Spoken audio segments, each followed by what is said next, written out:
The hardest part of adapting the book was that the books are all taking place inside Bella's mind to a large part. So there's all these sort of interior thoughts going on that the challenge was to take those and make them exterior scenes, to have them play on visually. So that was the biggest challenge to do that.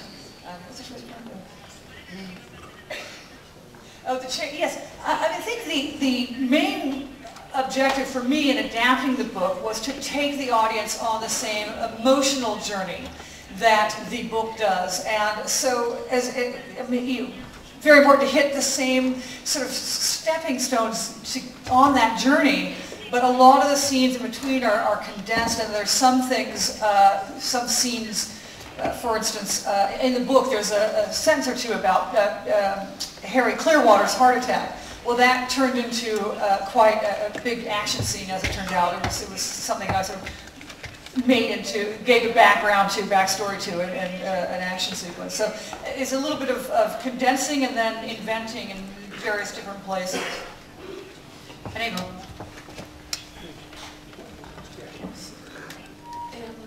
Allora, io volevo sapere dagli interpreti, secondo loro qual è il fascino di questa saga, qual è il motivo di tanto successo, quale può essere un po' il segreto dei loro personaggi. E poi avevo un po' di curiosità sul loro soggiorno in Italia durante le riprese, e quanto si sono divertiti, hanno fatto un po' i turisti, hanno visto qualcosa, ritorneranno in Toscana, hanno mangiato bene, insomma un po' di notizie sul posto. I'll hand the first part of the question over to you guys, I think. Well, I can't remember what was the question. What makes this such a... Oh yeah, what makes this such a huge success? I'm not entirely sure. I think it's a combination of things that have sort of been happening for many years now. This whole sort of identity crisis that I think young people have been having for a while. And then there was this introduction of what is now known as emo music, and this whole sort of crazy sort of almost obsession with death. And then Stephenie wrote this incredible book, and it kind of seemed to fit perfectly in the time that young people needed something to sort of rely on. I guess it's almost like a Bible for them. I don't know. I mean, it's beautifully written, and obviously, you know, the actors in it, you know, Rob and Kristen and everyone, you know, they're all incredibly beautiful, so it's not a hard film to watch, you know, aesthetically. So, I don't know, I guess you'd have to read Malcolm Gladwell's Tipping Point to kind of try and understand it. I know, from my point of view, the books are unique, you know, in the way that they handle with vampires. You know, they're very unique in the fact that, you know, we don't, like, there's vegetarians, you know, that kind of thing, you know, there's vegetarian vampires, that's different, you know, that's never been done before. And also the backstory with the werewolves, with them being native and all that kind of stuff, you know, from my point of view, being young and, you know, and all that, it's unique, and that's what I like about it.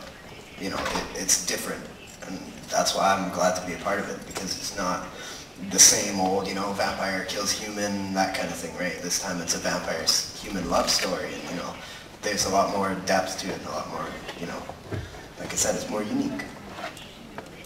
I was the only member of cast up here who actually got to go to Montepulciano to film the exterior Volturi scenes, which was an absolute, you know, absolute pleasure to do. It was something that I don't think any actor or anyone who's on that set will really ever get the chance to do again. What it was, just to, you know, for those of you who didn't really know what happened, we went to Montepulciano, which is this wonderful little hilltop rustic village. It's about 900 years old, I believe, and it's just untouched. From, you know, if they cleared the streets, you wouldn't know which century you're in. It really was quite a place. So then you add this buzz of this huge film that's been pretty much shot just basically in pickups, and this massive blockbuster film that will just, it's pretty much blow out of the water Twilight, and then on top of that, you bring 5,000 girls, fans, onto the streets. Everywhere you look, there's girls, and they're all looking for primarily probably Edward. or Robert, Kristen, she'll probably do, and then a few others. But and we had security wherever we went. So I mean, from my perspective, as someone who hasn't been in the big films before, you know, walking into that was like walking into a complete other world. We had security wherever we went, and you couldn't move. And I've done nothing really. I've not been on screen before, but I was tagged to this character, and therefore I was instantly, by association, famous beyond belief in this place. And girls were screaming all over the place. It was just the craziest experience, but something that, like I said, I walk away from and cherish forever, and never get to go through again. It was wonderful. You kind of just mentioned that the level of hospitality put on by the Italians in Tuscany, and I think I've seen a couple down here as well. It was just like first class. We got to enjoy the most wonderful meals, the most wonderful hospitality, and it was just a wonderful experience. Una domanda lì, poi lì e poi lì. Arriviamo per tutti. Prego. Io ho 3 domandine per la sceneggiatrice. Una, come ha lavorato, come ha contribuito alla sceneggiatura la regista, che rapporto ha lei con la Mayer. E poi lei ha fatto, chiedo scusa, anche Twilight, la sceneggiatura. La domanda. Se l'ha fatto, volevo chiedere la differenza che hanno dato tra il regista precedente e Twilight, appunto Chris Weitz, e il suo rapporto con il regista, il rapporto con la scrittrice, con il regista, e poi la cultura italiana quanto è stata importante quando nella sceneggiatura.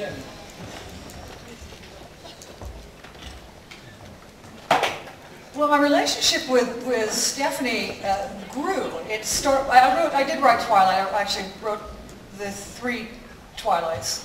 And the first movie, I was much more protective of my creative process. I was afraid, Stephenie's such a big name and presence, I was afraid that I would get subsumed in that.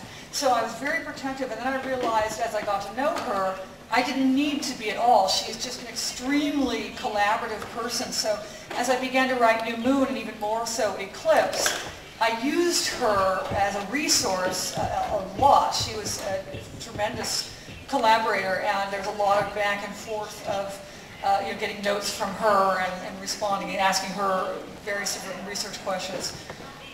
So Stephenie was very important in all of certainly as the movies went on.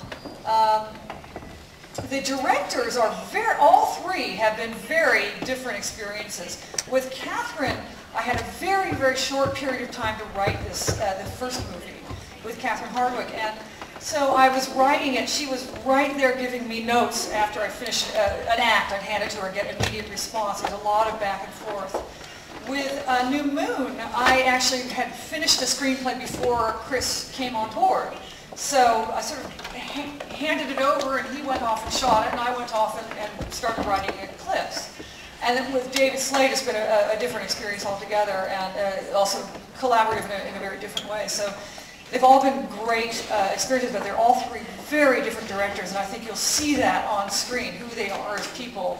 You'll see, because you have the same cast, you have the same screenwriter, the same novelist, but each movie is going to have a very unique voice, I think, and that is sort of an education in what directors do, just watching that. I kept on trying to convince the studio that they needed to have the screenwriter in Italy when they were shooting. They just weren't going for it, so much to my dismay. But it was, I was mining a lot of that from the book, and it was extremely important to Stephenie that the sequences in Italy from the book were shot here in Italy, and because I know there was at some point I'm sure it would have been cheaper to shoot them in LA or Vancouver, but it wouldn't have had the authenticity. So I was very glad that, and as was Stephenie, that it came here. Una domanda lì?